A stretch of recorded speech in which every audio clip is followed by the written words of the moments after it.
Hello guys, welcome to my YouTube channel আমার Bangla furniture. তো দেখছেন আপনারা আমার বাংলা ফার্নিচার ইউটিউব চ্যানেলটি।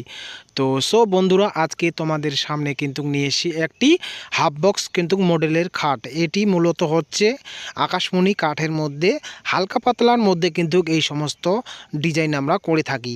তো এরকম যদি আপনারা হাফ বক্সের মডেলের খাট কিন্তু নিতে চান, তাহলে দাম আসবে মাত্র 15 থেকে 17,000-এর মধ্যে। কিন্তু এটার চওড়া হবে 6 ফিট এবং লম্বায় 7 ফিট, সেম বক্স খাটের মতোই। তো চলো বন্ধুরা, তোমাদেরকে এর বিশিষ্ট কিছু বলি। তো এটি হলো মূলত পাক্কা 1.5 ইঞ্চি কাঠের মধ্যে কিন্তু খোদাই করে কিন্তু ডিজাইন করানো হয়েছে। তো উচ্চতা হচ্ছে 4.5 ফিট। আর এটার তোমাকে আমি দেখাচ্ছি যে এটা কিন্তু আমাদের কিন্তু দোকানের লুক। তো তোমরা দেখতে থাকো, এটার দোকানের লুকটা আমি তোমাদেরকে দেখাচ্ছি। এই যে দেখতে থাকো তোমরা।